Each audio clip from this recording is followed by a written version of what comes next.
Galaxy Cable presents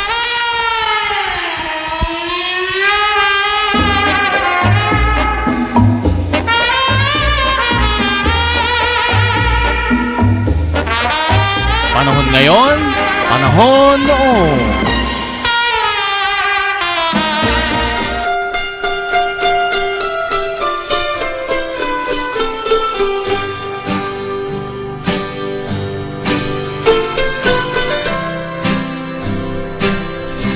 I have a dream. Tula ang episode natin ngayong araw. Namnamin natin at higupin na parang mainit na sabaw. Ito ang panahon noon, panahon ngayon. Paborito kong merienda ay saging na turon. If you see the wonder. Sa makabagong panahong ating ginagalawan, ang literatura o literature ay laganap pa rin sa paligid. Ngunit nakalulungkot isipin ang katotohanan na karamihan sa mga tao ay hindi na ito alintana, lalo na ang forma ng pagsulat na tinatawag na tula. Ang mga tula ay di lamang sa mga aralin sa eskwelahan makikita para sa mga kabataan ngayon. Ito'y pang-aksaya lamang ng oras, ika nga'y waste of time.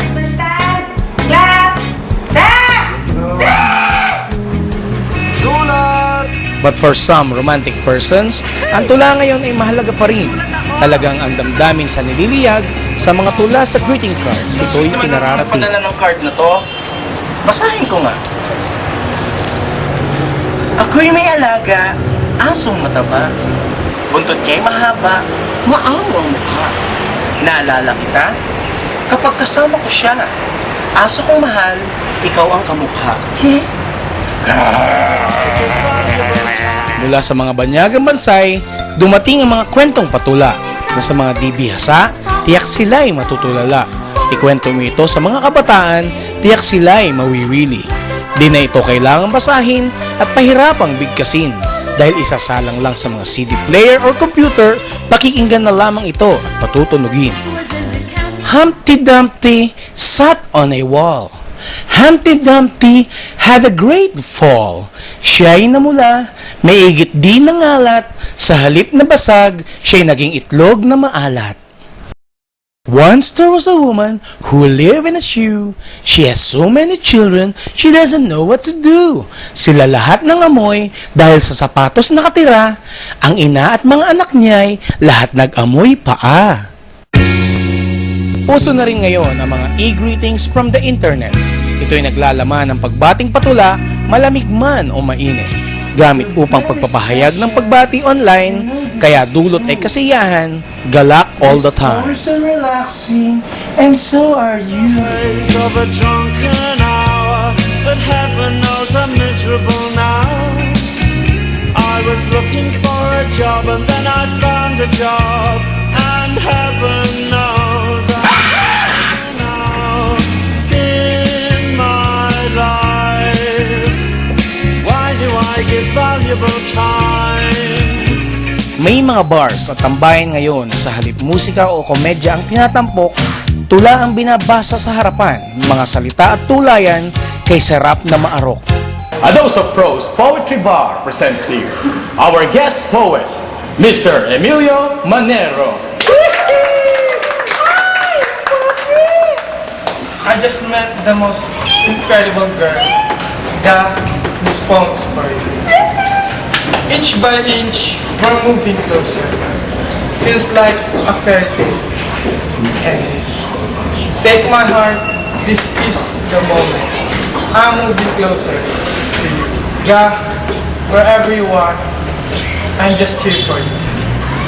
Oh, by the way, it's Gardo. Dahil sa tula nagmumula ang paglikha ng mga awitin, may mga musikero at manunulat sa liriko ikay di mabibitin. Oh, my name is Marino Mars. You know, in every good song, it always starts with a good poem. Just like me, when I write songs, I start with a good poem. Just like this. Oh, her eyes, make the stars look like they're not shining. Her hair, falls perfectly without even trying. Oh, she's so beautiful. And I tell her every day, When I see her face, may bariyo walang bala, may pusa wala namang pera. When I see her smile, palaging nabisa ang kabayo niya'y hinay pa, ang brief ay butas pa. And I am Barino Mars. Sa mga awiting mas bakas ang pagtula na kung tawagin sa ngayon ay rap, hilig ng mga kabataan ngayon na sa tengay tila kay sarap. Sabayan ng tugtog na hip-hop at patalon-talon, tinirnohan pa ng maluwag na damit, lawlaw na pantalon. Ang debating tula ang malahiyawan sa totoo'y pagpapakita ng pagkamalikhain at kasiyahan. Debate rap sa Senda House Show, dito talo ang mahina at pulpo. Nila mga makatang pag-rap. In my right, this is Boy Turato. Si Pilimon, naming wit. And in my left, this is Palapa.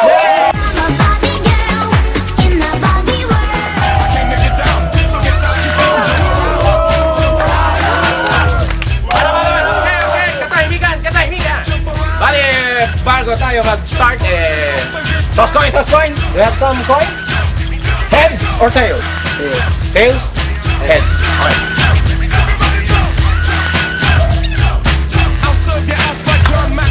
Tails. Mga kaibigan, Palapa. Ikaw pala si Totoy Turat. Mukha nga, sa hugis ng mukha mo, mukha kang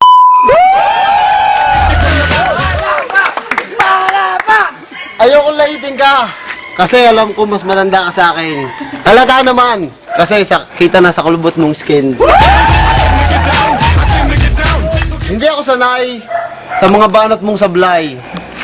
Baka pag bumira pa ako, umuwi ka nakasaklay.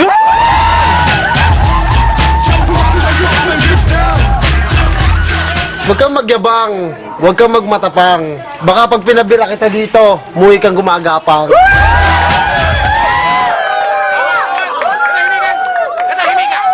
Okay, turn naman ni Totoy Turat para sa kanyang depensang rap. Okay? Sa wakas, nakita ko rin si Idol. Palakpakan natin si Piccolo ng Dragon Ball. Itong si Palapa, ang hininga amoy century tuna. Bago ka magyabang, maligo ka muna.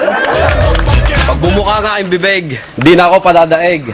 Pag bumuka niya ang bibig, bumabaho ang paligid.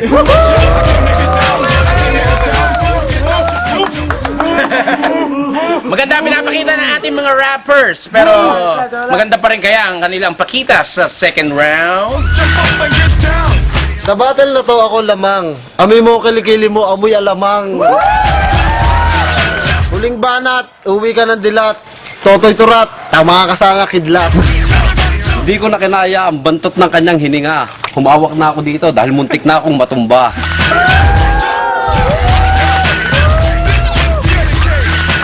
Itong si Palapa galing pang Bisaya, lumuwas ng Maynila para manghanting ng bakla.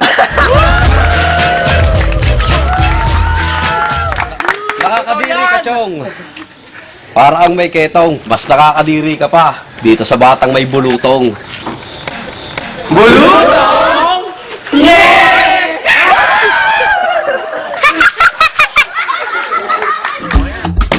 Sa mga dingding na bato, unang nalinang ang pagsulat ng mga sinaunang tao, kasama ang mga kwentong bayan at tula sa mga nabuo pagkadako.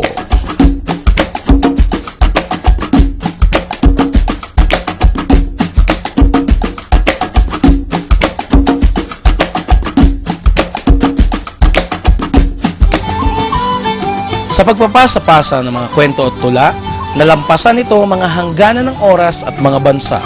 Noong sa Pilipinas, panahon ng Kastila, gamit ang tula sa mga kwento at dula.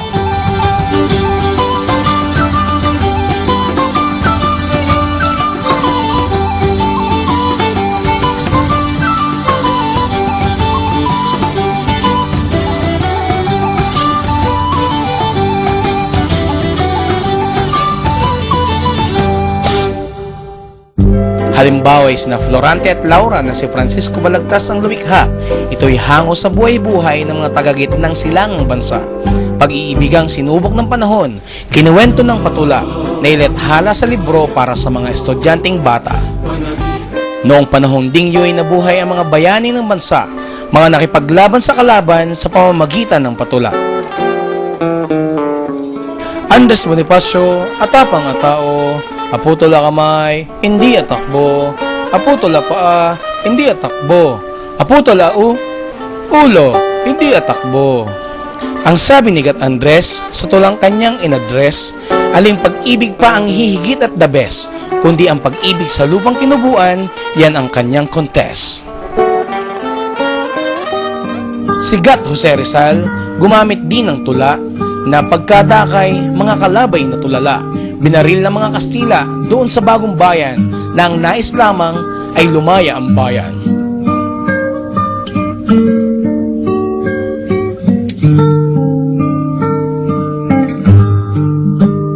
Dios Patria Adorada, Rio del Sol querida, Perla del Mar de Oriente, nuestro perdido hijo. Senyor Pepe, ano ang Espanyol sa araw? Sol, hijo. Sa upuan. Silya, hijo. Sa apoy. Fuego. Ano po yun? Fuego. Ano ba? Fuego! May tulang Ingles at Espanyol na tutunan noon. Ang haikong tula na may dala ng mga Hapon. Sa 575 pattern, ito'y kakaiba. Tulang nakakaaliw na tutunan sa eskwela.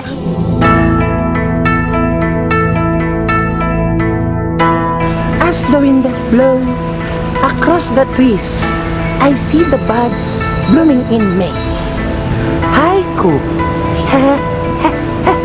Haiku! Partikular sa mga probinsyang Tagalog, ang balagtasan nooy umimbulog. Ang pinasimulang ito ni Francisco B. kinagiliwan sa pagdiriwang ng mga nakararami. Itong si Patikuling, boses nakakatililing. Sa tuwing siya'y natatanaw, babay tila may langaw. Adonis man, kung ikay tawagin, naninilaw naman ang iyong ngipin. Ang mga babaeng ito'y hindi sasama sa'yo, pagkat tutong na ang iyong pundiyo.